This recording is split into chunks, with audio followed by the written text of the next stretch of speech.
Welcome, my family. Before we jump in, make sure to like, subscribe, and share this video with your friends and family.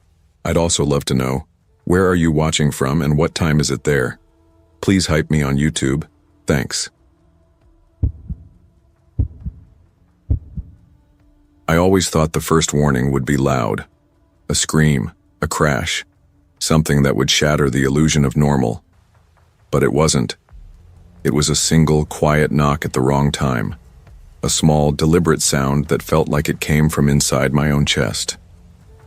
My name is Marina Caldwell, and I used to believe that stability was a simple thing. A steady partner, a roof over your head, and the illusion that you were safe. I didn't know safety could be a cage until I met Ethan Caldwell, and even then it started as a comfort I mistook for love. Ethan was meticulous, a high school history teacher by day, a volunteer at the local firehouse by night. People liked him. He had that easy charm that made neighbors lean a little closer at block parties, whispered compliments slipping between the garden hoses and the laughter of children. I fell for the gentleness of it. The way he noticed details about me no one else seemed to care about. The way he would remember the name of the barista who made my coffee wrong 3 months ago. The way he would hand me my favorite flowers, even when I hadn't asked. We moved into a pale brick house in Knoxville, Tennessee. A quiet street lined with magnolia trees, each yard groomed with a care that made my chest ache with longing for a life that felt whole. 42 Cedar Hollow Lane. It was the kind of house that smelled faintly of rain and wood polish, with sunlight pooling across the floors in the afternoons and shadows stretching long in the early mornings. At first, I thought the unease I felt was my imagination. The way Ethan sometimes lingered in the kitchen doorway just watching. The way he'd leave a note on the fridge that said, "I've checked your car just in case. Love you." He claimed it was concern, but the timing was uncanny. He appeared exactly when I planned to leave, just as if he had known. I brushed it off, and yet, small things began to build. The sense that I was never entirely alone. The muffled sounds upstairs when the house should have been empty. The faint click of a camera shutter when I turned my back. The way a hallway mirror seemed to reflect movement that I hadn't made. I tried to convince myself I was overreacting. After all, Ethan was my husband. He loved me. He had saved me from the chaos of my own childhood, from the endless unpredictability of my family. But one night the illusion cracked. It was a Tuesday. The kind of night where the summer air smells like wet asphalt and magnolia petals drift lazily from the trees. I was making tea when I noticed a shadow flicker at the edge of the living room. I paused, heart thudding, trying to convince myself it was a trick of the light. But then the shadow moved, slowly, deliberately, across the wall, as though it knew I was watching. I called his name. No answer. And then I saw him, standing behind the kitchen doorway, not a smile on his face, only the calm, unflinching observation that made my skin crawl. "Marina," he said softly. "Why are you watching the clock? We agreed on your routine." I laughed nervously, forcing my voice to be light. "Routine? What routine?" I told myself. But his eyes didn't flicker. They pinned me in place. And I realized then, he didn't need to yell. Control didn't have to be loud. From that night on, it escalated. At first it was subtle. He questioned my friends, suggested they were distractions. He asked for details about my daily routes, the gas stations I stopped at, the aisles I lingered in. "I just want to make sure you're safe," he would say, voice soft but unwavering. I started to check in when I left the house, every trip documented. Then came the boxes. I found them one afternoon while searching for old photo albums in the attic. Unmarked, dusty and heavy, stacked neatly in a corner I had never noticed. Inside were photographs, not just of me, but of the house, the yard, the street. Some were taken from inside the walls, others from across the street. The detail was impossible. Angles I hadn't realized were visible from the outside. Images that felt as if someone had been living inside the house, hidden, waiting. I confronted him. I wanted anger, a denial, some shred of humanity. But Ethan only smiled. "I have to know," he said. "You're mine. I need to protect you even from yourself." I wanted to run then, but I didn't. Something rooted me in place, and the fear that followed was not sudden. It was creeping, slithering through the marrow of my bones. Nights became impossible. I would lie awake, listening to the house breathe, trying to decipher whether the creaks were just wood settling or footsteps moving closer.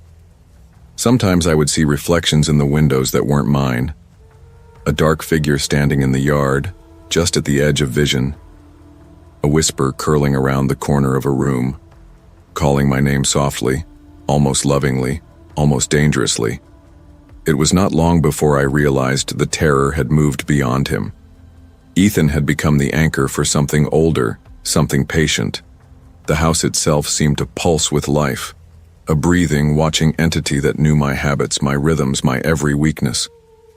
I would wake in the middle of the night to find doors open that I was certain I had locked, windows ajar, though the latch had never been touched. My clothes would be rearranged, folded in ways I didn't remember doing. One evening, while trying to distract myself with baking, I found a Polaroid slipped into the flour canister. Me, in the kitchen, at that very moment, flour dusting my hair. My hands shook so violently that I dropped the rolling pin, the thud echoing against the walls. I started to leave notes, letters to myself, reminders, check doors, keep windows locked, watch for shadows. I wrote them on scraps of paper and tucked them into drawers, pockets, anywhere I could think of. But the notes disappeared. Later, they reappeared in places I hadn't intended. The mailbox, the closet, even inside my handbag.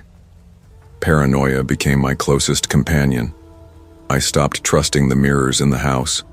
I stopped trusting the sound of my own voice. I stopped trusting my own reflection in photographs. Everything became suspect. Every quiet movement an omen. The first time I tried to flee, it was quiet. Not dramatic, not heroic. I slipped into the rain, bare feet skidding against wet asphalt, clutching a stack of photographs that seemed to mock me with every step. The neighbors didn't see me. The world outside was blurred, distorted by storm clouds and streetlight glare. I ran until I found someone awake, someone to hear me, to witness the unraveling of my life. The police questioned me. They looked at the photographs, they took notes, and they didn't believe me. Not fully. Ethan had a reputation, a network of colleagues and friends, and my story was just a whisper against the weight of his name. I left the house the next morning, changed my phone, my route, my routines. I moved to a small apartment on the outskirts of the city. I thought distance would bring relief, but it didn't. The envelopes started arriving after a week. No postage, no return address, just photographs. My new apartment, me walking to the grocery store, me asleep at night. And every photograph was accompanied by the faintest scent of magnolia, the same scent that hung in my old house, now invading my new one. I started sleeping in short bursts, never more than 2 or 3 hours. Every creak of the building, every rustle of wind against the windows, every distant car horn became a potential threat. Shadows no longer belonged to anyone but me. They moved, and I felt eyes in them, always watching, calculating, waiting. I stopped answering my phone. I stopped leaving the apartment. I tried to convince myself I was overreacting. But when I woke one night to see a figure in the corner of my bedroom, faintly illuminated by the streetlight filtering through the blinds, I realized that fear had grown roots in my body. I whispered into the darkness, though I knew no one would answer. "Who's there?" The figure didn't move. It simply watched. And then I heard it. The same soft, deliberate voice I had first heard in my old house. "You're mine." I don't know if it was Ethan, if it was the house, if it was some force that had followed me across the city, or if my mind had finally broken. But the words sank into me like ice, freezing the air around my chest. I have not slept since.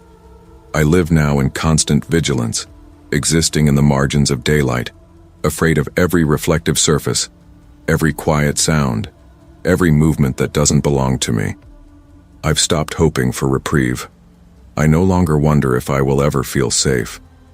The envelopes continue to arrive. The photographs continue to appear.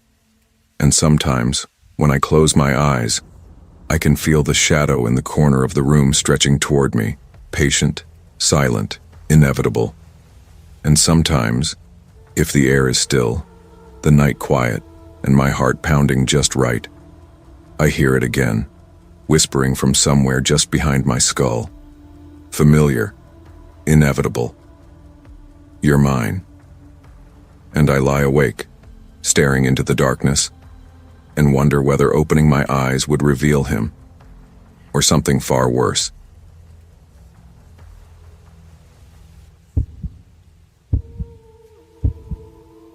I used to believe that silence meant peace, but I've learned silence can be a trap, an empty room that holds its breath just long enough to choke you.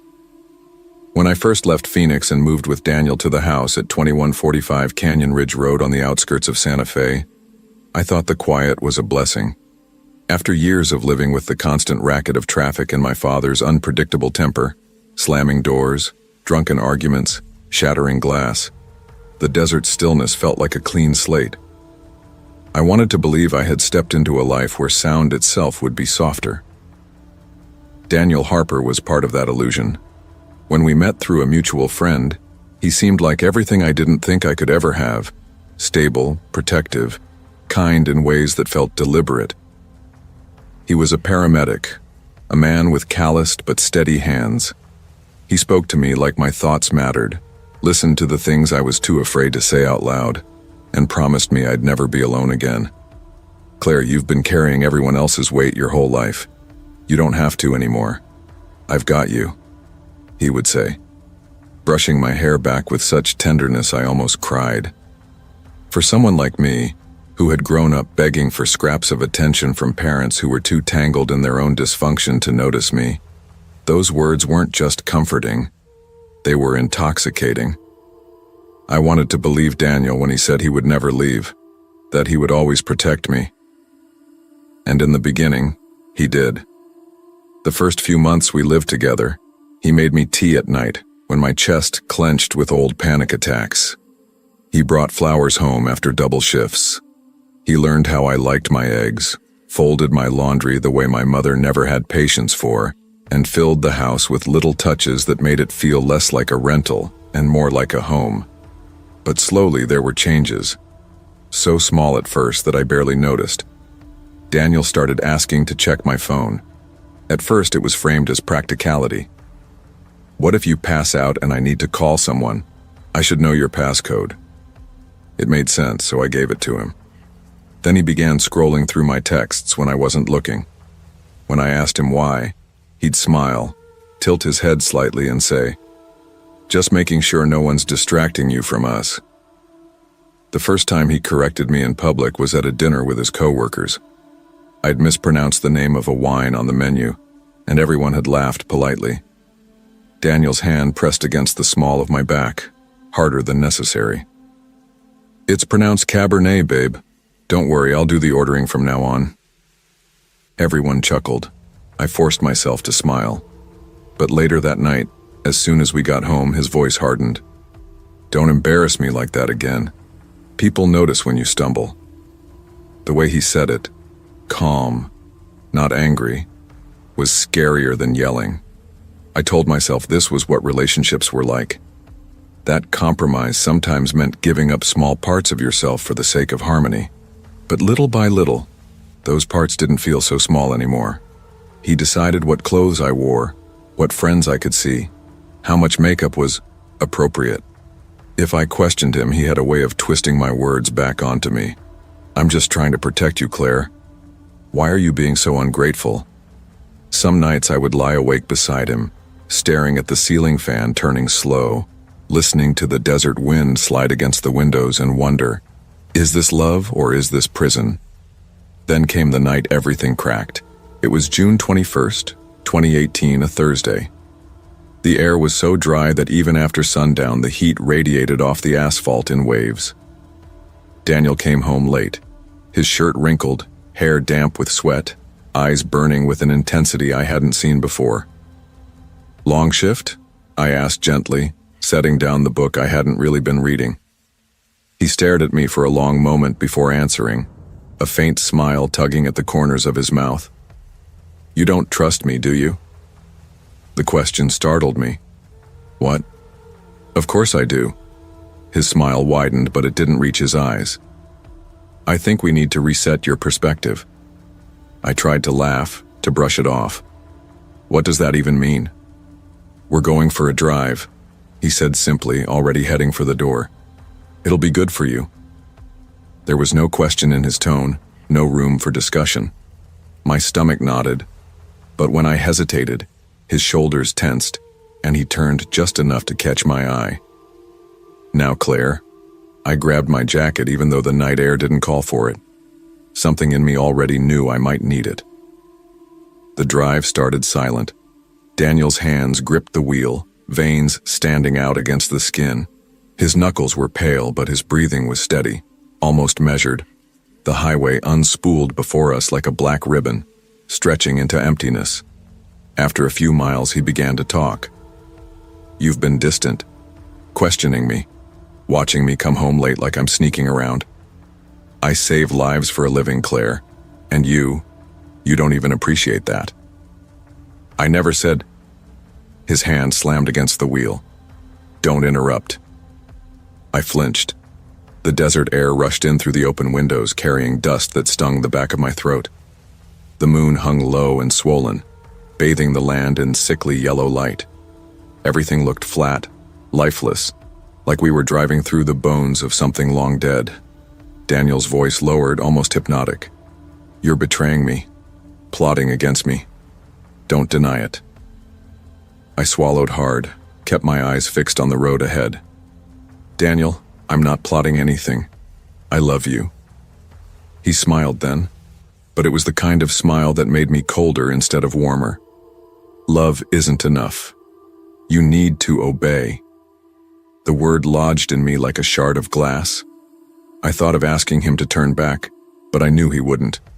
His foot pressed harder on the gas, the needle climbing.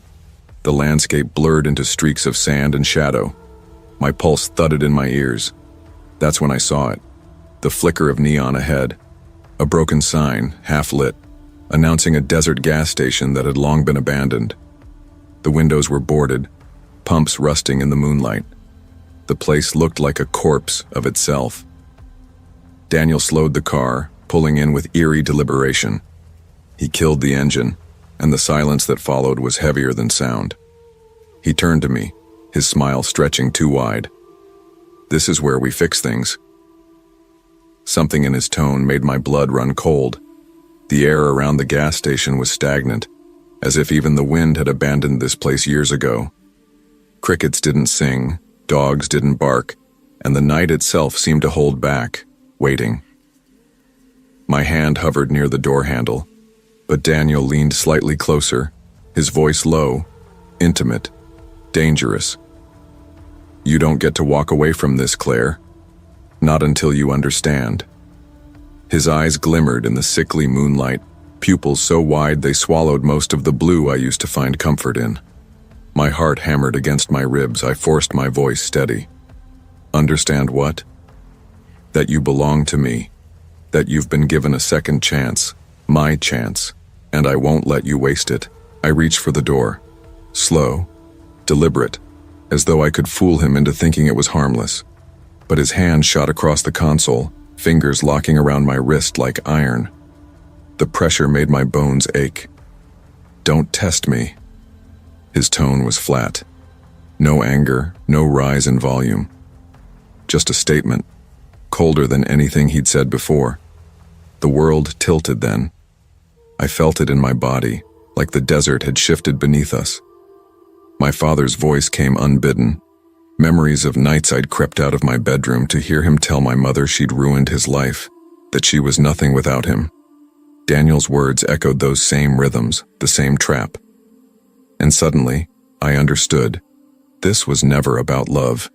It was about possession. Something broke in me. With a burst of strength I didn't know I had, I twisted my arm hard, wrenching free of his grip. His nails scraped my skin, leaving raw crescents behind. Before he could react, I shoved the door open and stumbled out into the dry night. The asphalt was cracked and jagged beneath my shoes. The desert air smelled of rust and dust and something faintly sour, like rot trapped in the walls of the station. I ran, heart pounding, every breath searing my throat. Behind me, Daniel's footsteps hit the ground. Not a sprint, steady, deliberate. He didn't need to rush. He believed I had nowhere to go. His voice carried through the stillness. "Run if you want, Claire, but you'll come back. You always do." The words slid under my skin like venom. I didn't look back. The brush along the edge of the lot tore at my jeans as I pushed into it, thorns scraping my legs, arms. The desert wasn't meant for running. The ground shifted, loose gravel sliding beneath my feet, but adrenaline kept me moving. I could still hear him behind me. Steady, measured steps, as though he was following a script. And then, something else. A sound I couldn't place. The faint crackle of static like a radio left on low. It seemed to rise from the desert itself, threading through the silence. I stumbled, catching myself on a jagged rock. My hands burned, blood warm against the cool night air. I forced myself up, gasping, pushing forward. Somewhere in the distance, headlights cut across the darkness. A truck, moving toward the highway. I screamed, my voice raw, shredding the quiet. "Help! Please!" The beam swung, the engine roared closer. I broke through the last of the brush, stumbling into the road, arms flailing. The truck screeched, horn blaring, tires spitting gravel. I nearly collapsed against the hood. The driver, a man in his 50s, face leathery from sun, ball cap pulled low, leaned out the window. "Jesus Christ, lady, you okay?" I couldn't form words. I just shook my head violently, pointing back toward the station. But when I turned, the lot was empty. Daniel wasn't there. The man narrowed his eyes. "You hurt?" "Please," I rasped, chest heaving. "Just take me. Sheriff's office. Anywhere." He didn't argue, just unlocked the door. I climbed in, shaking so hard my teeth rattled. As the truck pulled away, I pressed my forehead to the cool glass, staring at the empty station shrinking behind us. But I swear, just before it disappeared from view, I saw a figure standing beneath the broken sign, not moving, just watching. The sheriff's office was a blur of fluorescent lights and questions that blurred together. A deputy took notes while I explained, halting, trembling, how Daniel had driven me into the desert, how he'd tried to trap me. My words tumbled over each other, frantic, desperate. They sent a cruiser out. An hour later, an officer returned with a strange look on his face. "We found your husband near the station," he said. He wasn't chasing anyone, just sitting on the curb, calm as can be. My stomach twisted. "That's not..." He followed me. He was right behind me. The officer exchanged a glance with his partner. "Ma'am, he said you had an argument and ran off. That maybe you panicked. We'll take him in tonight, but unless we have more..." I slammed my palms against the desk. He was going to kill me. My voice cracked. Heads turned. The deputy's voice softened, almost patronizing. "We'll do what we can, ma'am. You'll need to file a statement." They let him make bail. Of course they did. I didn't sleep that night. Or the night after. The scrape on my wrist throbbed where his nails had dug in. Every time I closed my eyes, I saw that gas station, the hollow black of the windows, the way the static seemed to hum from nowhere. I left Santa Fe within a month, changed my name, started over. But leaving didn't free me. Even now, years later, I still can't drive at night without checking my mirrors every few seconds. Sometimes I swear headlights linger too long behind me, matching my every turn. Sometimes I hear static on the radio when it isn't on. I try to tell myself it's paranoia, trauma lodged in the body like a splinter that never works its way out. But then I remember the way he looked at me that night, the way his voice carried through the desert air like a curse. "You'll never leave me for good, Claire." And the thing that keeps me awake isn't the memory of his words. It's the possibility that he wasn't making a threat. He was making a promise. Because sometimes when the night is quiet enough, I hear footsteps on gravel outside my window. Slow, steady, patient. And I wonder if Daniel has found me, or if something else followed me out of that desert. Something that wears his voice like a mask.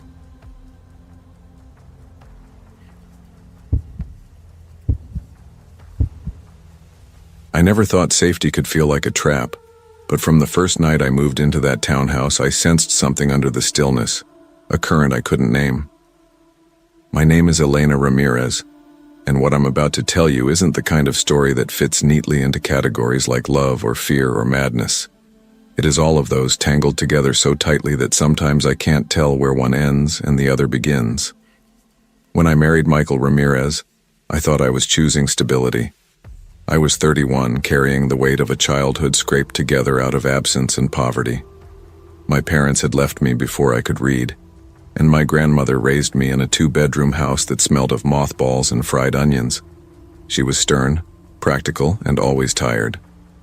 What she gave me was survival, not softness. When she passed away, I felt unmoored. I was working at a diner then, waitressing double shifts just to cover rent on a shoebox apartment that leaked every time Charleston got one of its heavy rains. Then came Michael. He was different from anyone I'd known. Confident, polished, the kind of man who seemed at ease anywhere. He was a real estate agent, successful enough that people in town knew his name. He walked into the diner one afternoon, pressed shirt, gold watch flashing as he checked his phone, and asked me about the special. I don't know why he lingered that day, but he did. He asked me about myself, actually listened. 2 weeks later, he took me to dinner at a place where the waiters wore black ties and the seafood tasted like butter melting on my tongue. I had never been with someone who wanted to give me more than I had. Michael wanted to. He bought me dresses I didn't feel comfortable wearing, shoes that cost more than my month's rent, jewelry that made my coworkers whisper. And when he proposed, standing under the live oaks at Waterfront Park with a ring that glinted like ice, I said yes. At first it was perfect. He told me we were partners, that I was his world. He called me his treasure, his reason, his home. And when he carried me across the threshold of the brick townhouse at 92 Harbor View Drive, I believed him. The house was beautiful. High ceilings, crown molding, hardwood floors that glowed in the afternoon light. Out back the marsh stretched wide, reeds swaying in the salt breeze, cicadas buzzing their endless hymn. At night I'd stand on the balcony and listen, wine glass in hand, thinking, I made it. I'm safe now. But peace is a fragile thing. It doesn't break all at once. It erodes. It started small with questions. "Who were you talking to on the phone?" he'd ask, casually, as he loosened his tie in the kitchen. "My friend Angela," I'd say. "At 10 o'clock at night?" His eyebrow would arch, and though his tone was calm, my stomach tightened. He never yelled. Not then. He didn't need to. His disapproval was sharp enough. Soon I stopped talking to Angela at night. Stopped meeting friends for coffee because it looked bad if I spent too much time away. Stopped calling anyone without glancing over my shoulder first. Then came the passwords. "It's just for transparency, Elena," he said one evening, his hand covering mine on the dinner table. "Couples shouldn't have secrets, don't you trust me?" Of course I trusted him, or wanted to. So I gave them my phone, my email, my bank login. He thanked me with a kiss that felt more like a seal, a transaction finalized. And just like that, my world wasn't mine anymore. At first I noticed it in little ways. My texts would be marked read even when I hadn't opened them. Emails flagged before I saw them. A package I ordered returned without my knowledge. Then, one afternoon, my debit card was declined at the grocery store. "Insufficient funds," the cashier said, frowning. But I had money. I knew I did. That night, Michael slid his platinum card across the table and said, "Use this from now on. It's simpler. I'll take care of us." I nodded, but something in me tightened, like a rope pulling around my chest. I tried to distract myself with the house. I cleaned, I decorated, but no matter how much I arranged flowers or scrubbed counters, I couldn't shake the feeling of being watched. The cicadas outside grew louder at night, their hum turning into a roar. Sometimes I'd wake in the dark, convinced someone was standing in the corner of the room. When I turned on the light, it was just shadows, the curtains swaying with the marsh wind. Then there were the doors, 3 of them locked. Michael called them offices. He had keys to everything. I didn't. He told me he kept important work files inside, sensitive documents. But why 3? One night, curiosity clawed at me. He had fallen asleep on the couch, a glass of bourbon at his side, the TV murmuring low. I crept upstairs and pressed my ear to one of the doors. Nothing, just silence. My hand closed around the knob. Locked. My reflection in the brass gleamed back at me, stretched, almost sneering. That's when his voice cut the air. "Elena?" "Bed." He didn't shout. Didn't have to. I jumped back, heart slamming, and scurried past him like a guilty child. But the silence behind that door followed me, growing heavier each day. Weeks later, I found the folder. It was almost an accident. He'd left his laptop open on the counter, screen glowing. I only meant to close it, but the file was right there. ER, my initials. My hand moved before I could think. Inside were spreadsheets, pages and pages. Times I left the house, duration of errands, lists of phone calls with exact minutes logged, even my menstrual cycle, tracked with chilling precision. My bank accounts, my grandmother's medication history, addresses from years before. Every detail of me cataloged. I was still staring when I heard the creak of a stair. My blood iced. I slammed the laptop shut, grabbed a glass of water, and forced my hands to stay steady. Michael entered the kitchen, eyes flicking to the laptop, then to me. "Up late?" he asked softly. "Just thirsty," I whispered. He leaned down, kissed my temple, and murmured, "Sleep well, darling." That night I lay rigid in bed, the storm outside throwing jagged light across the room. When thunder cracked, I saw him in the chair, sitting in the corner, watching me. His breathing steady, his eyes glinting, pretending he wasn't. Fear became something alive inside me. It clawed at my ribs, begged me to run. And then came the night that broke me. November 3rd, 2020, 9:15 p.m. The storm outside was ferocious, rain lashing the windows, thunder shaking the floor. Michael moved through the house methodically, locking every door, every window. He held the keys in his hand, jingling softly, like bells at a funeral. He stopped in the hallway, his smile calm, his voice low. "You're mine, Elena. If you ever try to leave me, you won't make it out of this house alive."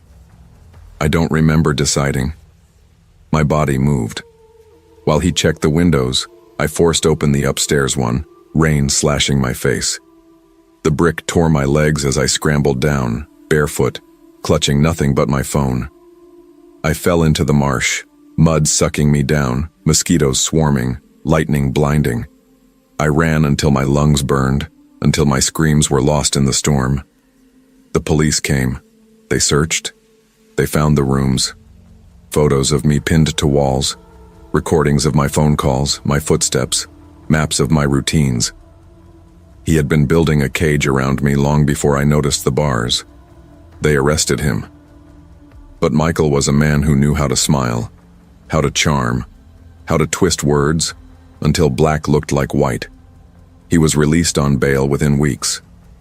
And now, years later, I can't tell you if he's still in Charleston or if he's somewhere near me, closer than I think. Sometimes I wake in the night to the sound of cicadas, though it's winter and the marsh outside my apartment is frozen. Sometimes I smell his cologne on my sheets, though I wash them twice a week. Sometimes in the split second between lightning and thunder, I see him reflected in the glass, standing just behind me. Maybe it's trauma. Maybe it's madness. Or maybe Michael never let me go. The cicadas hum at night, and under their drone I hear it, a whisper threaded through the noise. His voice, calm and patient, promising, "You're mine." And when the storms roll in, I wonder if this time I won't make it out.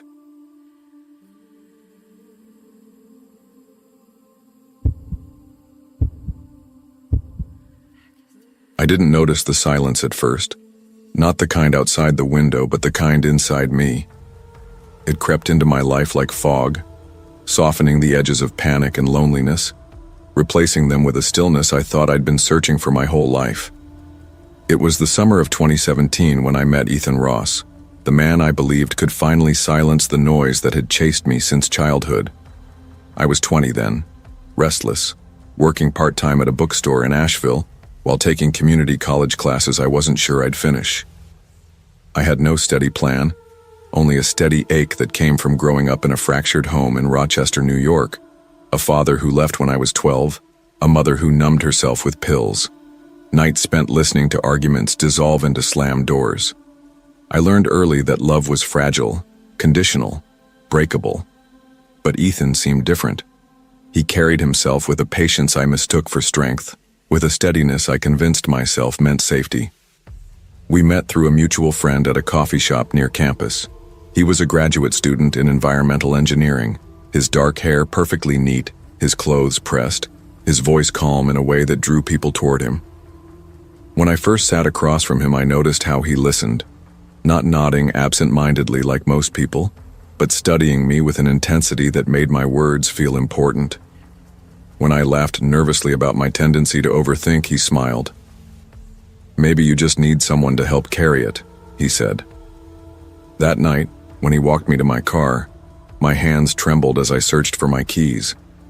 I brushed it off, saying I was just cold. He gently took the keys from me, unlocked the door himself, and held it open with quiet finality. "You shouldn't have to struggle with small things, Maddie," he said. His voice was low, firm, but wrapped in kindness. My chest tightened, but not in fear, in relief. No one had ever made me feel like I could hand over the weight. 3 months later, I moved into his small rental house on Willow Creek Road. The house was modest, tucked away on a wooded stretch of road where the air smelled of pine and damp earth. The neighbors lived far enough apart that their lives blurred into silence, their porch lights flickering on at dusk, like distant signals. Ethan loved the quiet. "Noise corrodes peace," he said once as we sat on the porch in the evening. I nodded because it felt true, even though part of me missed the hum of passing cars, the chatter of people on sidewalks. Inside, the house carried Ethan's order, shelves lined with books arranged alphabetically, drawers organized with almost military precision. The faint smell of cedar lingered in the air, layered over by something sharper, bleach maybe, that never seemed to fade no matter how many windows I opened. The first night, as I set my suitcase in the bedroom, he wrapped an arm around my waist and whispered, "You don't have to worry about anything anymore, Maddie. I'll take care of it all." And I let myself believe him. At first, Ethan's routines felt like a balm. He woke at dawn to run, showered at the same time every morning, ate the same breakfast, eggs, spinach, black coffee. He left notes on the counter in neat handwriting. "Remember your vitamins. Drink water. Don't let stress control you." When I had a headache, he appeared with a glass of water and a pill, his expression calm, expectant. "Don't think about it. Just let me handle this." His voice had the same cadence as reassurance, but it carried something heavier, finality. I told myself this was love, that this was what safety looked like. But small cracks began to show. The way he corrected how I folded towels. The way he adjusted the way I chopped vegetables. "Trust me, Maddie. My way will save you time. You'll thank me." His smile was steady, but his eyes flickered with something else, satisfaction, when I obeyed. Then one evening I discovered several of my male contacts were missing from my phone. When I asked, he looked at me with patient amusement. "You don't need them. They're distractions. Don't you want to focus on us?" He said it like a gift, as though he'd removed a burden I hadn't realized I carried. My laugh came out nervous, brittle. Later that night, lying awake, I watched the ceiling fan spin and realized my chest felt tight in a way I couldn't name. The first true fracture came with my panic attack. I was driving home from the grocery store when my throat closed, my vision blurred, and my hands trembled so badly I could barely grip the wheel. By the time I pulled into the driveway, tears streaked my face. Ethan was already on the porch, waiting. He opened the car door before I could move, gathered me against him. "This is why you need me. I'll keep you balanced. Don't fight it, Maddie. Just let me take care of you." His voice was soothing, but the words landed like a command. And I obeyed, because obedience felt easier than questioning. Weeks passed. The house tightened around me like a fist. My car keys sometimes disappeared from the hook, only to reappear later. The doors had locks I didn't recognize, and one afternoon I discovered a key in the drawer that didn't fit any lock in the house. The windows resisted when I tried to open them, painted shut. When I dusted the bookshelf, I found a small black object tucked into the corner, a camera lens winking at me. My stomach dropped. When I confronted Ethan, he only smiled. "It's for security. You're safe here. Don't you like feeling safe?" I nodded, but that night I lay awake listening to every creak, every hum of the refrigerator, every sigh of the house. Safety no longer felt like freedom. It felt like surveillance. Then Ethan suggested we visit his estranged mother in Hendersonville. We drove in silence, the summer air heavy with the smell of rain-soaked pine. His knuckles whitened on the wheel, though his face remained calm. The house was faded yellow, shutters crooked, porch sagging. She opened the door with a tight smile, her eyes darting to me with something sharper than disapproval. Fear. At dinner, she served mushroom casserole. I explained politely that I was allergic, but she pressed the dish closer, her smile rigid. "Nonsense, everyone can eat this." I glanced at Ethan, expecting him to intervene. Instead, he nodded at me, his eyes urging compliance. My stomach churned as I forced a bite. Later, lying in the guest room, I heard whispers in the hallway. This time, I pressed my ear to the door. Her voice was low, urgent, carrying words that sliced through the wood. "He used to do this to me too. He watches. He locks. He decides when you eat, when you sleep. Don't stay. Don't let him trap you like he trapped me." My blood ran cold. I pulled back just as the floor creaked. The whispering stopped. Moments later, Ethan entered the room, closing the door softly. He kissed my forehead. "Ignore her, Maddie. She doesn't understand. But I do. I'll always take care of you." That night, I woke to the press of a spoon against my lips. Ethan leaned over me, his eyes calm, his hand steady. "Eat. If you let me take care of you, nothing will ever hurt you." His voice was so certain it sounded holy. For one horrifying second, I almost obeyed. Then panic surged through me. I jerked away, spilling food across the sheets. His smile faltered but didn't disappear. He cleaned the mess in silence, then lay beside me, his arm heavy across my waist like a lock. After that, I knew I had to leave. The breaking point came on a storm-soaked evening. Rain hammered the windows, the air thick with the smell of wet leaves and electricity. I told him I needed space, just an hour to clear my head. His face stilled, the calm mask slipping. "There's nothing out there for you, Maddie. Everything you need is right here. Don't ruin this." I said nothing. But when he went to shower, I grabbed my keys.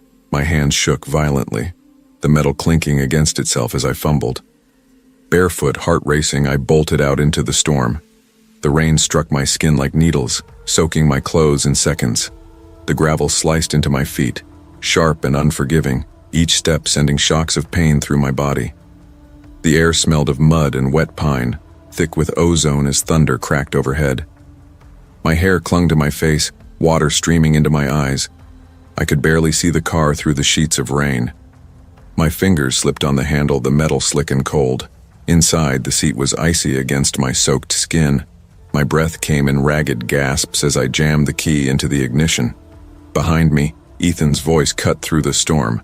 "Maddie, don't make me chase you." His tone was calm, almost patient, but threaded with steel. The engine roared to life. Tires skidded against the slick gravel. Mud sprang as I tore down Willow Creek Road. The storm blurred the world into streaks of gray and green. My chest heaved, lungs burning, heart slamming against my ribs. I didn't dare look back. It's been 3 weeks since that night. I'm living on a friend's couch in Asheville, blinds drawn, shoes by the bed in case I need to run again. Every night my phone lights up with his number. I don't answer. I can't. But I don't block him either. Blocking him feels like an invitation, like permission to come find me. Every sound unsettles me. The creak of the floorboards, the rattle of pipes, the whisper of wind against the windows. Sleep never lasts. When I dream, he is always there, his eyes calm, his voice low and certain. If you let me take care of you, nothing will ever hurt you. I used to think love would save me. Now I know it can become a cage, forged from hunger and hope. And the worst part, the part I can't escape, is the certainty that Ethan knows exactly where to find me.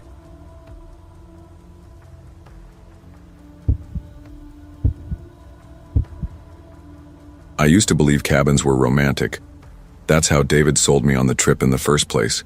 A weekend retreat, he called it, away from the noise of Atlanta, away from emails and deadlines, away from the endless pressure I carried like a second spine.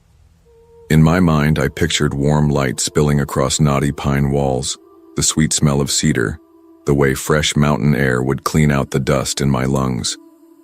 But the cabin he chose was nothing like that. It sagged on the side of a ridge like it had been forgotten there 50 years ago, shouldering weather and storms it was never built to endure. The porch slanted, the railing was splintered, and the windows had been painted shut long before I was born. A smell hit me before I even stepped inside, something like cedar and mold, a memory of trees rotting in the forest after a hard rain. David carried our bags in without complaint. He always did that. Practical, strong, helpful in ways that looked good to other people. To anyone on the outside, he was the perfect husband. But when the door closed behind us with a hollow thud, I felt the air shift. It wasn't just stale. It was heavy, as if the walls had been waiting for us. "See?" he said, flashing me a smile I used to melt for years ago. Rustic charm. Rustic wasn't the word. The floorboards complained under his boots, groaning with every step. And then, when the cabin finally went still, I realized it wasn't still at all. The place made sounds even without us moving, subtle, almost human. A low creak followed by a sigh, like the entire frame was exhaling. The sound wasn't constant, but it returned often enough to feel deliberate, as if the cabin had a rhythm of its own. "You hear that?" I asked. David set down the duffel bag, turned his head slightly, and smiled again, but this time it wasn't soft. It was mocking. "It's wood settling, Jenna. Jesus, you've lived in the city too long." I didn't answer. I just touched the wall with my fingertips. It was rough, splintered in places. The smell of cedar was stronger here, but not fresh cedar. Old, tired, laced with rot. David came up behind me and set his hands on my shoulders, giving them a squeeze that felt less like affection and more like correction. "Relax. This is supposed to be a break. Don't start with your overthinking." My overthinking. That's what he always called it when I tried to name what I felt. The first night was colder than I expected. The old fireplace was just a black mouth filled with ashes, and though David promised to light a fire later, he didn't. He sat at the small table with his laptop open, claiming he had to check one last thing. I curled up on the couch, wrapped in a thin blanket that smelled faintly of dust and smoke. The cabin breathed again. This time it was louder, a groan deep in the beams, followed by what could only be described as a soft sigh, like lungs emptying after a long day. David didn't even look up. "David," I said quietly. "It sounds like it's alive." He chuckled, that low sound he used when he wanted to make me feel foolish. "Buildings creak, old ones especially. You're projecting." But I wasn't projecting. I knew what I heard. The rhythm was too steady, too intentional. The air itself seemed to move with each exhale. I could feel it against my skin, brushing the fine hairs on my arms. I should have felt safe with him there. That's what marriage was supposed to be, right? Safety. But instead, the cabin felt like a reflection of everything I hadn't let myself say out loud. Trapped, airless, rotting from the inside. The windows were locked, painted shut years ago. I tested one, pressing my fingers against the frame, and David's voice came sharp from across the room. "What are you doing?" "Just checking," I said. "Checking what?" "If they open." "Why would you need them to open? It's freezing out there." His tone was calm, measured, but I could feel the threat beneath it, the way he demanded I back down without raising his voice. That was his gift. Always calm, always logical, but twisting every concern of mine into something laughable, irrational. "Just curious," I murmured. He stared at me a moment longer, then turned back to his laptop. But I knew I had been marked. The next morning I woke to silence. David was already up, making coffee in the kitchen. The smell of it should have been comforting, but it wasn't. It mingled with the rot in the walls, turning the air sour. "Morning," he said, cheerful, like nothing was wrong. "Morning," I replied. My throat felt dry, like I'd been swallowing dust all night. He poured me a mug and handed it over, then watched me drink. I hated when he did that. Watched me like I was some experiment he was running. "Told you it would be good for us," he said. I looked at him. His eyes were bright, alive in a way that unnerved me. "Good for us?" "Yeah. Out here, no distractions, no friends meddling, no work pulling you away. Just us. Just us." The words sank into me like the smell of rot in the wood. That day passed slowly. I tried to read, but the cabin's sounds made it impossible. The breathing was louder in the daylight, punctuated by sharp cracks in the walls like bones shifting. At one point I swore I heard a whisper threaded into the sigh, a sound that almost carried words. David didn't notice. Or maybe he did, but he wouldn't admit it. Instead, he insisted we go for a walk down the ridge through the trees. He led, of course, and I followed, stumbling over roots while he lectured me about how much better this was than the city. "You're always stressed back home," he said. "Here you can finally focus on us." Focus on us. Another command disguised as care. When we returned, the cabin seemed darker even though the sun was still high. The windows let in so little light it was as if the building swallowed it. Shadows clung to the corners, stretching long and jagged. That night, the sighing grew so loud it woke me. I sat up in bed, heart racing, and listened. It wasn't just sighing anymore. It was breathing. Low and slow, like something enormous sleeping beneath the floorboards.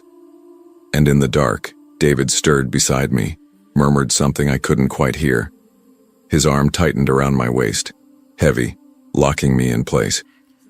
That was when I realized the truth. The cabin wasn't just shelter. It was a cage, and David hadn't chosen it because it was charming or romantic. He had chosen it because it was perfect. Windows locked, doors swollen shut from years of damp. No neighbors within miles. It wasn't a getaway. It was a trap. The silence in the cabin didn't feel empty. It felt alive, as if the walls themselves were holding their breath with me. Every creak of the timber overhead, every shiver of wind that pressed against the thin glass panes, carried with it the sense of something watching. I could hear it again. The breathing. At first I thought it was my own, ragged and shallow. But no. This sound came from the bones of the cabin itself. A low, slow exhale like air seeping out of an old accordion. Sometimes it rose to a sigh, the kind a tired body makes when it sinks into bed after too many years of work. Other times it dipped into a hum so deep I felt it in my chest, as if the cabin's heartbeat had synced to mine. The longer I listened, the harder it was to tell where my body ended and the wood began. David didn't notice it, or if he did, he pretended not to. That was his way. If something unsettled him, he'd fold it into silence and force me to carry the weight of acknowledging it. He walked around the living room like he was taking inventory of his own property, running a hand across the splintered beams, brushing dust from a crooked picture frame of a mountain landscape. His calmness was worse than shouting. He had always believed that control wasn't in raising your voice. It was in making the other person lower theirs until they disappeared. "You see?" he said, his tone almost gentle, like a teacher coaxing a child toward the right answer. "It's sturdy enough. Not perfect, but who needs perfect when it keeps us together? The windows stay locked, the doors bolt tight, no distractions, just you and me." The smell of the place, cedar drowned in rot, thickened around me. It was in the curtains, in the warped floorboards, in the very air I tried to pull into my lungs. Every breath tasted of damp decay, like a reminder that once something starts to spoil, there's no reversing it. I thought of the first years with him, when I believed his intensity was love. Back then, his words had smelled sweet, like new wood, like possibility. But now here I knew better. Sweetness always hides the first signs of rot. He caught me pressing my palm against the window, as if I could feel the outside through the smudged glass. "Don't," he said, not sharp, but steady, final. He moved closer, his reflection sliding over mine in the dark pane. "Out there it's nothing, cold, empty. In here." He spread his arms slightly, a host presenting his sanctuary. "In here is where we breathe." The cabin sighed again, a long shudder that rattled the loose nails in the frame. I flinched, but David only tilted his head, amused. "Old places make noise," he said. "Doesn't mean they're broken. You just have to learn their rhythm." But it wasn't a rhythm, it was a warning. Each groan of the beams above felt like the complaint of something forced to carry too much weight. I ran my fingers across the sill and came away with flakes of peeling paint and something damp, soft as mold. The smell clung to me, bitter and sour, a smell you couldn't wash out no matter how hard you scrubbed. Just like him. When I didn't answer, David stepped closer, his voice dropping into that dangerous softness he used when he wanted to remind me who he was. "I brought you here because I knew you'd understand. No neighbors, no interference. Just us, the way it's supposed to be. You think that's a prison? I think it's a gift." His logic always wound itself into a perfect circle. No matter where I tried to escape, I ended up right back at him. If I said I felt trapped, he'd call it protection. If I begged for space, he'd say, "Love needs closeness." If I pointed out the rot, he'd say everything grows stronger after weathering storms. He had an answer for everything, each word polished and deliberate, until I almost believed him, until the cabin breathed again and reminded me whose lungs were really filling this space. He reached out then, tracing a finger over my cheek. The gesture might have looked tender to anyone else, but I felt the weight behind it, the pressure of ownership. "Do you hear it?" he asked. "This place breathing with us, it's alive like us. It bends, it groans, but it holds, just like we do." I wanted to scream that it didn't hold, that the air inside was poison, that every sigh of the cabin was a death rattle, not proof of strength. But my throat constricted. My body had learned his lessons too well. Don't raise your voice, don't contradict too hard, don't give him reason to turn that calmness into the storm I knew lurked beneath. The hours stretched. Time moved differently in the cabin, like the sagging clocks in old surrealist paintings. Sometimes the fire crackled, sometimes it didn't. Sometimes the breathing rose so loud I thought the roof would collapse, then it would vanish so completely I doubted I'd ever heard it at all. My stomach ached with hunger, but David didn't seem to notice, or he did, and chose not to. When I finally asked, barely above a whisper, "Can we go now?" he smiled. Not cruelly, not angrily, just a slow, patient smile, like I was a child asking for candy before dinner. "Go? Why would we leave when we've only just arrived?" The cabin shuddered, a deep moan vibrating up through the floorboards. I pressed my hand flat against the wood. feeling the tremor in my bones. "It doesn't want us here," I said before I could stop myself. David chuckled softly. "You hear ghosts where there are none. This place wants exactly what I want, for you to stay. Once you accept that, you'll stop fighting." But I couldn't accept it. Every locked window reminded me of the nights I tried to slip from his grip only to feel his hand close around my wrist, firm, but never violent enough to leave a mark. Every bolt on the door echoed the way he bolted conversations shut when I begged for freedom. The smell of rot was the smell of my own love decaying, piece by piece, until all that remained was something foul I couldn't bear to inhale. Night pressed heavier against the glass. The forest outside had gone silent, as if even the crickets were holding their breath. David sat in the armchair by the fire, shadows carving his face into something almost handsome again, almost like the man I once loved. He leaned back, legs crossed, hands steepled, and watched me as if waiting for me to surrender. "You know why you're scared?" he said after a long silence. "Because you keep clinging to what's outside. You think freedom is out there, but out there you're no one. Out there you're lost. In here with me, you're seen, you're whole. I am the walls that keep you safe. Without me, you collapse." The words slithered into me, dangerous in their certainty. For a moment I almost let myself believe him because believing meant survival. But the cabin groaned again, a sharp crack that split the silence like a warning shot.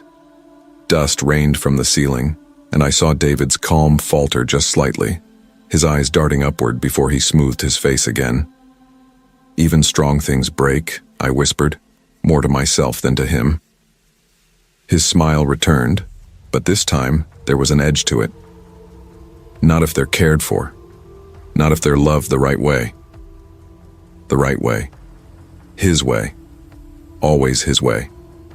The fire dwindled and the shadows grew thicker, pooling in the corners of the cabin like something alive.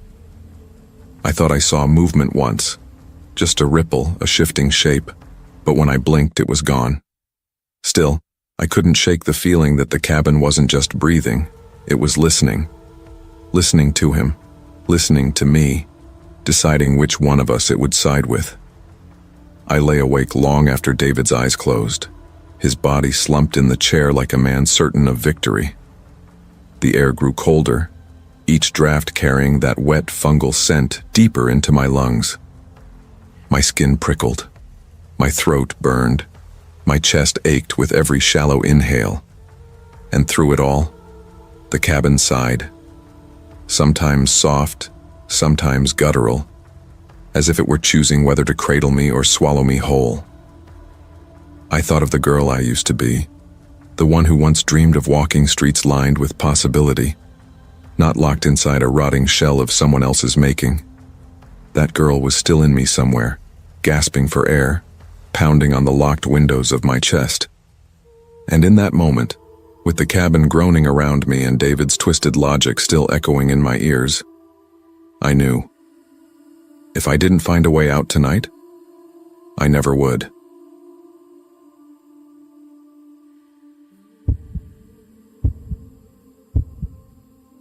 I told myself this trip was supposed to heal us, but even as the car crawled up Pinehurst Drive in Ashland, Oregon, the shadows between the trees looked too still, too deliberate, as if they had been waiting for us.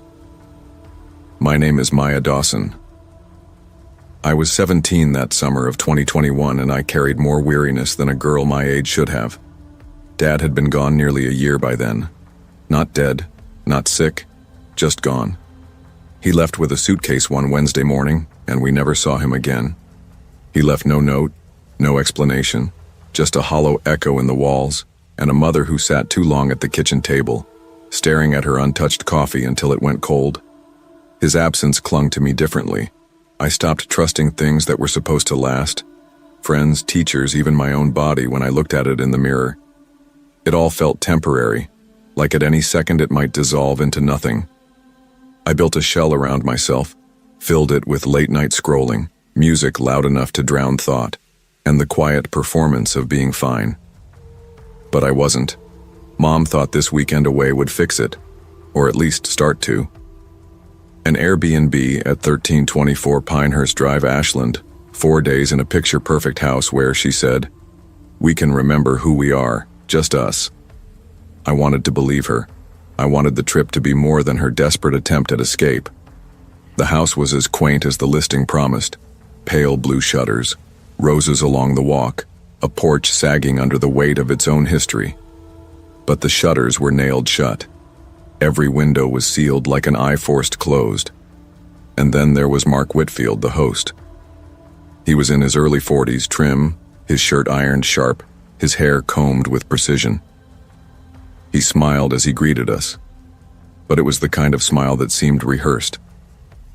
His eyes didn't move with it. They stayed fixed, watching. Mom called him polite. I thought of him as measuring. Inside, the house smelled overwhelmingly of lemon cleaner, sharp enough to sting the back of my throat. The furniture looked staged, as though no one had ever actually lived there. Vintage chairs angled just so, lace curtains too stiff to move. Every picture frame tilted at the same angle. Not one, not two, but every single one. There was a note waiting on the nightstand in the room Mom and I were supposed to share. Neatly folded, handwritten in blocky, cramped letters. Please text me every night before you sleep. Safety is important. Mom chuckled nervously, tucking the note into her purse instead of throwing it out. Guess he's a worrier, she said, trying too hard to make it sound harmless. I noticed the way her hands lingered on the paper, like she felt the same wrongness I did but didn't want to name it. That night, lying in the too quiet room, I heard it. A faint scratching. Not the creak of an old house, not wind. A deliberate scratching, steady, desperate, from behind the bathroom wall. I pressed my ear to the plaster. It was cold, colder than it should have been. At first, it was nothing but the rustle of old beams, or maybe the faint echo of plumbing. But then, faint, so faint I could have imagined it, a sound threaded through. A whisper, a vibration more than a voice. I strained to hear. It could have been anything. The whine of distant pipes, a radio left on somewhere, or a trick my mind wanted to play on me. Still, the wordless murmur left a cold knot in my chest. The next morning, Mark showed up at the kitchen door with a basket of muffins. His smile was still pinned in place.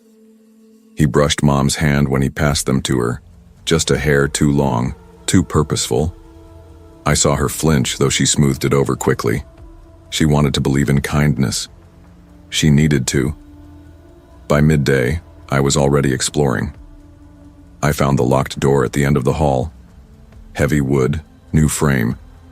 Another locked door led down to the basement, a thick padlock in place. Storage, Mark said when I asked. Too fast, too flat. His gaze didn't leave me when he said it. That second night I woke again, this time not to scratching but to voices. A man's low hiss, a woman's broken sob, then a sharp sound, like someone had clamped a hand over her mouth. Silence swallowed it after. I shook Mom awake. You heard that, right? She blinked at me, disoriented. Her eyes searched my face, then the dark ceiling. She pressed her hand over mine and whispered, "Walls carry sound. Old houses do that." But her voice trembled, and in the faint glow of the hall light leaking through the door, I saw her jaw tighten. She'd heard it. She just didn't want to believe it. The next morning, in the bathroom, I found something in the drain. A glint of metal. I pried it out with the end of my toothbrush. A gold bracelet, delicate, feminine, still faintly warm as if it had been worn moments ago. I shoved it into my pocket, nausea rolling through me. The house pressed heavier after that. The lemon cleaner stank of something metallic like rust. The nailed curtains made the night suffocating. Another note appeared under the door. Keep the windows locked. Trust me. Was it a warning or a command? By the third night, I couldn't keep silent. I followed the faint crying down the hall, pressed my ear against the locked basement door, whispered, "Hello." Silence. Then, 3 faint knocks, deliberate, rhythmic. My hand shook as I found the key in the kitchen drawer under a stack of towels. I don't know what compelled me, curiosity, fear, maybe both. But I fitted into the padlock and turned. The door creaked open. The smell hit me. Damp earth, sweat, iron, blood. The stairs groaned as I stepped down. A single bulb swung weakly, its light barely clinging to the shadows. And there, at the far end, she sat. A woman, thin, pale, wrists raw, her eyes hollow, yet burning when they landed on me. Her lips moved, her voice twisted, static laced with sobs. He won't let me leave. He won't let any of us leave. Her shadow didn't match her body. It twitched and stretched across the wall, moving on its own. I stumbled back, bile rising. Then the light snapped off. The stairs creaked above me. He was there. Mark. He didn't rush. He didn't yell. He just stood at the top of the stairs, his figure a silhouette against the faint kitchen glow. His voice floated down, calm, steady, as though we were discussing curfew instead of something unspeakable. Curiosity can be dangerous, Maya. I froze, every muscle locking. He didn't move. He didn't need to. His stillness was suffocating, his calmness worse than rage. The woman's hand clawed at my wrist, ice cold, pulling me back toward her. I tore free, stumbling upward. At the top, he stood, still blocking the way. He looked at me with something deeper than anger, a kind of hunger. He didn't raise the knife until I shoved past him, until the illusion of control broke. Then the gleam of steel appeared, precise in his hand. "Stay," he whispered. I screamed for Mom, yanking her from bed. She looked at me, eyes wild, breath shaking, then at him, standing in the doorway, composed, knife glinting. "Angela," he said softly, like they were lovers. "You don't have to leave. You can both stay. Safe. With me." Her face crumpled with terror. She grabbed my hand. "Run." We tore through the back door, roses clawing our skin as we stumbled into the night. His footsteps followed, steady, measured, not running, not rushing, confident. The neighbor's house was dark, empty. No answer to our pounding fists. My chest heaved. I grabbed the garden hose reel, swung it hard, shattered their back window with the metal nozzle. Mom climbed through first, pulling me after. Only then did I hear the sirens. Distant, nearing, too perfectly timed. Police dragged him away that night. His wife, or her ghost, was carried out, whispering words only I seemed to hear. "He'll come back for me." The papers called him a monster. They didn't mention her shadow. They didn't mention the static in her voice, the way it clings to my ears when I try to sleep. Mom says it's over, but her voice shakes now when she says it. Sometimes she holds me too tight, as though trying to crush the memory out of us both. Other times she insists it was trauma, hallucination, nothing real. I see her searching my face, desperate for me to agree. But I can't, because sometimes, in my own room at home, I wake to faint scratching inside the walls. And sometimes, folded neatly on the floor by my bed, I find a note. The same handwriting. "Don't trust him." I don't know if it's her, or him, or me. And that's what terrifies me most.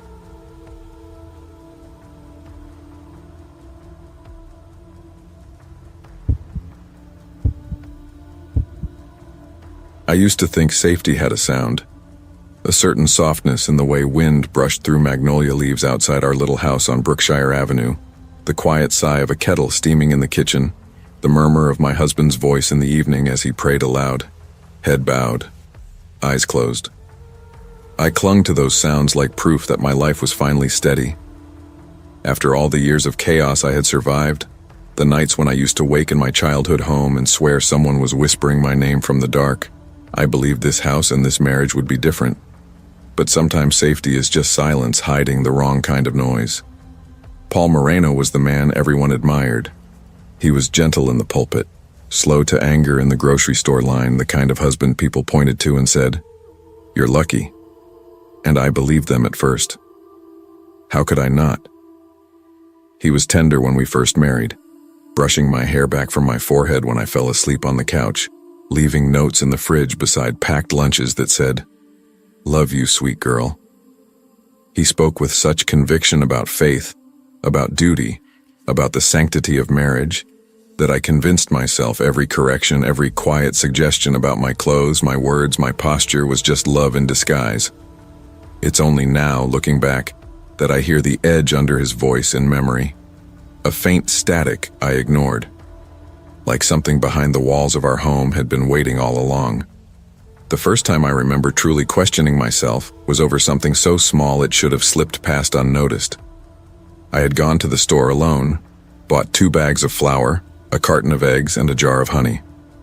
When I carried the groceries inside, Paul was already sitting at the table waiting. His smile looked warm, but didn't quite reach his eyes. "You bought the wrong kind of honey, Lydia," he said, holding it up like evidence. I stared at the label. Wildflower, not clover. I could have sworn it was the same brand I'd bought before, but his certainty made my stomach flip. I laughed it off, made a joke about how at least it was still honey, but he only set it on the counter and said, "I'll write the list next time. That way it'll be right." A tiny thing. So small. But I went to bed that night wondering if I had remembered wrong, if I was the careless one. That's how it started, with the small doubts that multiply like shadows when the lights flicker. By winter 2022, the cracks in our life spread like frost on a window pane. He checked my phone, just to make sure you're safe. He rewrote my lists in his tight, neat handwriting. At night, he called me into the den for what he named confession talks. He'd ask me what I thought about during the day, who I spoke to, if I ever doubted him. If I hesitated, his eyes would narrow, and his voice would slip into that dangerous softness. "Be honest, sweetheart. The truth keeps us close." I told myself he loved me too much, that his vigilance was care. But some nights, when the house creaked as if something unseen walked its halls, I wondered if love was supposed to feel like being watched even when you were alone. I leaned on my childhood friend Maya for a while. She'd invite me out for coffee, laugh at Paul's stiffness, remind me that I used to be freer. But soon Paul started frowning when her name came up. "She doesn't respect our marriage, Lydia. She mocks us. You don't need voices like that." Slowly, her calls went unanswered, and when she dropped by, I told her I was busy. I hated myself for it, but part of me believed him. His voice was always steadier than mine. The night I found the recorder changed everything. I was dusting under the couch cushions when my fingers brushed against hard plastic. I pulled out a little black device, the red light still blinking. I sat frozen, pulse hammering in my ears. When Paul came home, I held it out to him, trembling. "Why?" I whispered. He smiled, took it from me like I'd handed him a gift. A husband has a right to know his wife's heart. Then he kissed my forehead and locked our bedroom door from the outside. The click of the lock echoed through me like a gunshot. After that, the house began to shift. I'd hear faint whispers at night, not quite Paul's voice, not quite mine. Sometimes I'd find things moved slightly, the chairs angled differently, the clock's hands not where I remembered. I told myself it was exhaustion, but deep down, I wondered if the house itself had joined in his game of remaking me. He started telling me I forgot conversations, that I'd promised things I never remembered saying. "You're tired, Lydia. You mix things up. That's why I keep notes. That's why I guide you." And I wanted to believe him because the alternative was too terrifying, that I was either losing my mind or he was bending it until it broke. By January, I realized I had no access to money, no working car, and every call I made was somehow monitored. My world had narrowed to the kitchen window, the one above the sink that looked out on the neighbor's yard. I began leaving small signals there, turning a flower pot upside down, breaking a twig in a strange pattern, hoping someone might notice. No one ever did. Or if they did, they pretended not to. One stormy night, unable to sleep, I crept down the hall and heard him speaking in the den. His voice was low, steady, like prayer, but the words chilled me. She's almost ready. Once she stops fighting, she'll be perfect. My throat closed. I backed away silently, heart hammering against my ribs. That was when I knew escape was the only option, even if it killed me. The morning of February 2nd came wet and cold, the rain falling hard against the windows. He left early for a prayer service, the sound of the front door shutting like a drumbeat in my ears. I waited until the silence settled, then slipped into the bathroom, locked the door, and smashed the small window with a porcelain soap dish. Glass bit into my hand, hot blood spilling across my wrist. But I didn't care. I squeezed through, tore my clothes on the jagged edges, and stumbled barefoot into the rain. I ran. I don't know how I made it the 2 miles to Maya's apartment. My feet were cut, my breath ragged, but adrenaline carried me. When she opened the door and saw me, soaked, bleeding, shaking, she didn't ask. She just pulled me inside and locked it behind us. The police came. They listened. They nodded. But Paul's reputation weighed heavier than my words. She's unstable, he told them. She's been under stress. She invents things. And his congregation echoed him, their voices like a chorus.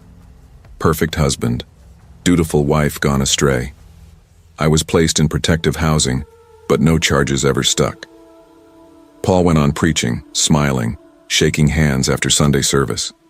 Now, months later, I live under another name, another roof, in a town where no one knows me. But the nights have not left me. I wake at 2 a.m. to phantom knocks on the door, always 3 in a row, soft as a breath. Sometimes half asleep, I hear his voice through the walls, gentle and unhurried. Sweetheart, let me in. You know I'll always find you. I tell myself it isn't real, just echoes in my head. But sometimes when I step into the kitchen at dawn, I find the clock hands turned slightly, the chair angled differently, the sense that someone has been there, watching, waiting. And the question that keeps me awake long after the whispers fade is the one I can't silence. Did I escape Paul? Or did he plant himself so deep inside me that I'll never be free?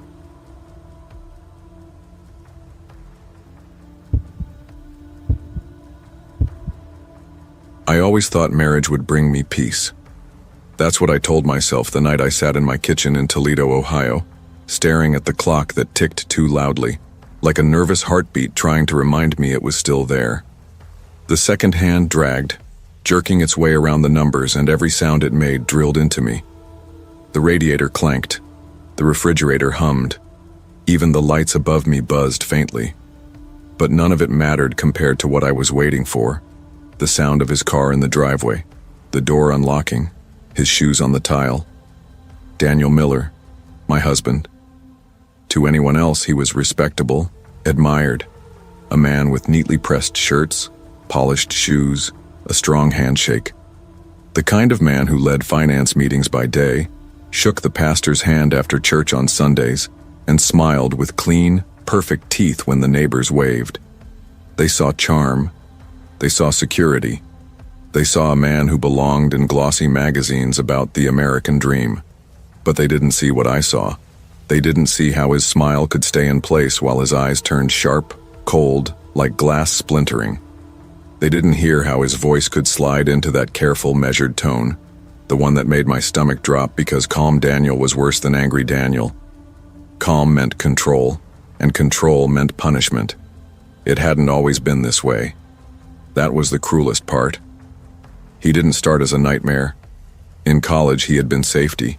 He had been the opposite of my father. No slurred words, no stumbling home drunk, no smashed plates against the wall.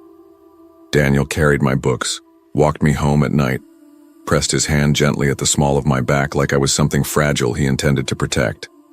He told me my messy family didn't scare him, that I wasn't too much, that I was the kind of girl worth choosing. And when you grow up starved for steadiness, a man like that feels like salvation. It wasn't until after the wedding that the rules started.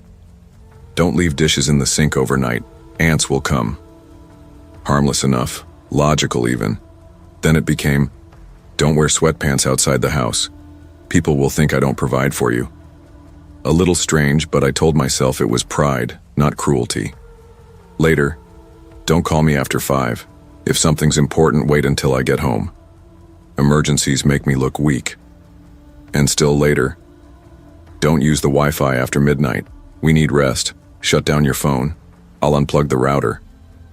At first, the rules seemed small, little pieces of a puzzle that didn't look like a trap until it was finished, and I realized I was inside it. And each rule had a consequence, not always immediate, but inevitable. If I broke one, the punishment came. A lecture so long it bent into midnight. A day of silence so heavy I thought I was invisible. A hand around my wrist, tight enough to remind me who was stronger. By year 3, there wasn't a part of my life that didn't feel monitored. That night, January 18th, 2019, the kitchen felt colder than the winter air pressing against the windows. The casserole sat on the table, steam already gone, food cooling too fast. He hated food that wasn't hot. I could already hear the line he would use, calm and surgical. If you cared, you'd time it right. My throat was dry. I rubbed at the spot on my arm that still ached from last week's lesson, a bruise shaped like the outline of his fingers. When the door opened, I flinched.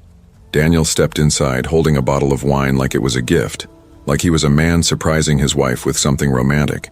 His coat was buttoned neatly, his tie perfectly aligned. He kissed me on the cheek, and to anyone else that kiss would have looked loving. But his hand lingered on my arm, squeezing just a fraction too tight. A message written in pressure. Don't forget who you belong to. I saw you today, he said softly, setting the wine on the counter. His tone was casual, conversational, but my stomach tightened at the words. Talking to the neighbor, Mrs. Harper, isn't it? I nodded. She wanted her casserole dish back. You looked animated. He poured the wine with slow precision, filling the glass just below the rim. Not a drop spilled. Daniel was always precise, always in control. He handed me the glass but didn't let go until I looked him in the eye. Do you think I don't notice? Do you think I don't see how long you smile when you're with other people? His grip tightened slightly, just enough to make my hand tremble against the stem of the glass. Before I could answer, a knock sounded at the door. I nearly dropped the wine. Daniel's smile reappeared instantly, smooth and perfect, as he went to answer. Mrs. Harper stood there, holding out a folded towel. Forgot to give this back with the dish, she said, her eyes flicking past him to me. Concern flickered there, but she didn't linger. Thank you, Daniel said warmly, closing the door with deliberate care. He turned back, the smile dissolving as if it had never been there. His eyes locked on me, sharp and unreadable. The rest of the evening stretched like a wire pulled too tight. In the bedroom, he locked the door. He whispered his accusations in my ear, calm and venomous. His words weren't loud, but they cut deeper than screams ever could. He promised that if I embarrassed him again, if I dared to draw attention in ways he didn't approve, he'd make sure no one else would ever look at me. His hand brushed the side of my face, tender in appearance, but the pressure behind it told the truth. Later, when he passed out, shirt half unbuttoned, breath sour with wine, one hand limp over the edge of the bed, I lay awake listening to the clock in the hall. Tick, tick. Each sound louder than the last. Something inside me broke that night. Not with noise, not with drama, but with quiet, absolute clarity. If I stayed, I would disappear. I slid out of bed, every board beneath my feet a betrayer. My hands shook as I pulled the shoebox from under the dresser. Inside, crumpled bills I had saved from grocery runs, cash Daniel never noticed missing. My emergency exit. My only chance. I wrapped myself in my coat, bare feet already numb against the floor. The house groaned as I crept toward the back door. Then it happened. A floorboard squeaked. Daniel stirred. His breathing shifted. My blood turned ice. I froze, counting the uneven rhythm of his breaths. 1, 2, 3. Then they steadied. I moved again. The night air stabbed at me as I slipped outside. Snow crunched under my bare feet, sharp crystals cutting skin. The pavement was black ice in places, slick and merciless. Each step sent a spike of pain up my legs. My lungs burned from the cold, but adrenaline carried me. The pain was real, and with every sting I felt alive. Alive because I was finally moving, finally defying him.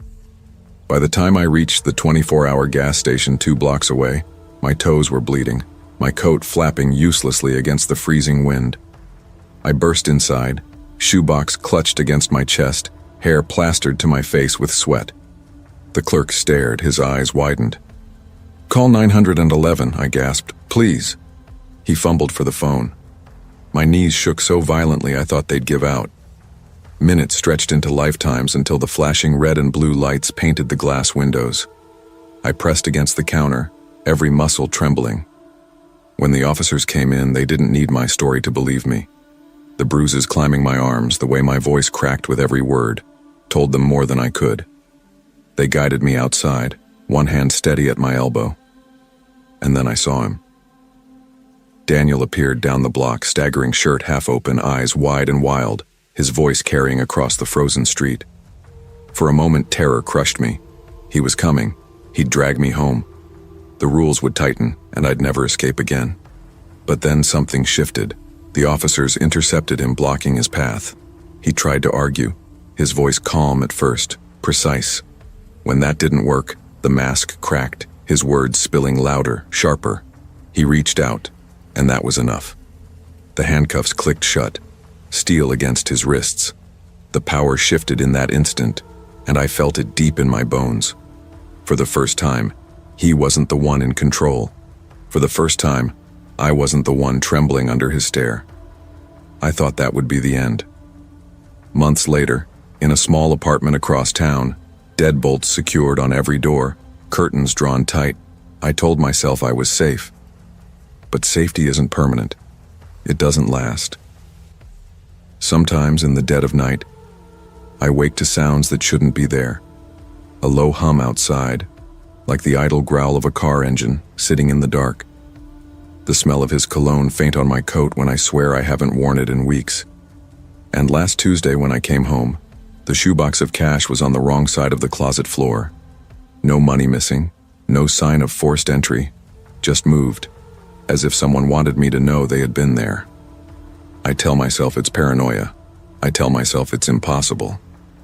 But deep down, I know the truth. Daniel was never the kind of man who would let go.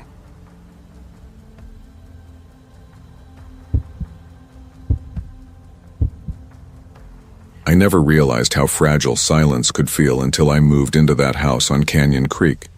At first it seemed ordinary, quiet, suburban, tucked into the end of a cul-de-sac where the streetlights hummed faintly at night. But silence has a way of carrying weight, of pressing against you like a hand on your chest, especially when you're alone in the dark with nothing but your own thoughts. That silence was the first thing that unsettled me. Not Mark. Not the house itself. Just the silence. The kind that seemed to listen. I told myself I was being dramatic. I always had that streak in me, according to my mother. "You're too sensitive, Sophia," she'd say when I cried over small things. "You feel too much." Mark had said something similar when we first started dating, but in his voice it had sounded like a compliment. "That's what I love about you. You're tender in a world that's hard." I clung to those words for longer than I cared to admit. We met at a church fundraiser the summer after I graduated college. I wasn't looking for anyone. I had just come back from a breakup that left me hollow. But Mark was magnetic in that quiet, steady way some men are. He wasn't flashy or loud, but he made you feel seen. He asked about my degree, what books I liked, what my childhood was like. No one had ever seemed so curious about me. By the end of that evening, when he walked me to my car and told me I had a light in me most people didn't, I thought I had stumbled onto the kind of love people prayed for. Looking back now, I can see how carefully it was constructed. The perfect timing of his texts, the little gifts left on my doorstep, the way he always seemed to show up when I was feeling low. It felt like fate, but it was control dressed up as devotion. That realization would take me years. When we married, he insisted on buying the house himself. A fresh start for us, he said as he unlocked the door for the first time. It was bigger than I expected. 2 stories, pale yellow siding, a neat lawn out front, and a backyard framed with pine trees. Inside, the walls smelled faintly of fresh paint mixed with something older, dust maybe, or mildew hiding beneath. I brushed it off as the scent of a house long vacant. I wanted so badly to believe it was a dream come true. I'd grown up in cramped apartments, sharing rooms with Isabella, my younger sister. We'd whispered to each other at night about the lives we wanted, how we'd decorate our future homes, the freedom we'd have once we got out. And here I was standing in my very own kitchen with granite countertops, married to a man who said he would take care of me forever. The first strange thing happened only a few nights after moving in. It was around 2 in the morning when I woke to a sound I couldn't place. At first I thought it was the plumbing, an old house groaning under the strain of winter. But the more I listened, the clearer it became. A woman crying. It was faint, distant, but distinct. Soft sobs, muffled as though coming through a closed door. I sat up, holding my breath, straining my ears. Mark lay beside me, his chest rising and falling evenly in sleep. I slipped out of bed, careful not to wake him, and padded to the door. The hallway stretched out before me, dark and still. The sound seemed to drift from somewhere down there, moving, almost alive. "Hello?" I whispered. The crying stopped instantly. The silence that followed was worse. I stood frozen for a long moment, my pulse racing. Finally, I shook my head, told myself it had to be a dream, and crawled back into bed. Mark stirred as I lay down. "What are you doing?" he mumbled, half asleep. "I thought I heard someone crying," I whispered. He opened his eyes just enough to glance at me, then closed them again. "That was you. You were crying in your sleep." His certainty chilled me more than the sound itself. The next morning I tried to brush it off. Maybe he was right. Maybe I had cried in my sleep. Stress, adjustment, whatever. But deep down, I knew. The sound I'd heard wasn't coming from me. That was only the beginning. Over the weeks that followed, the crying returned. Sometimes faint, sometimes loud enough that I woke with my heart pounding. Always a woman's voice. Always mine. When I told Mark, he insisted I was imagining it. "You need to relax," he said, pouring me a cup of tea one morning. "You've been through a lot. The move, the wedding, it's a lot of change. No wonder you're unsettled." But then he began to act different. I'd wake to find the lights on, my phone recording audio on the nightstand. Once I woke to the sound of the front door locking, only to find him standing there with the keys in his hand. "Why are you locking us in?" I asked. "For your safety," he said simply. "You never know who's out there." I wanted to believe him, but his eyes didn't match his words.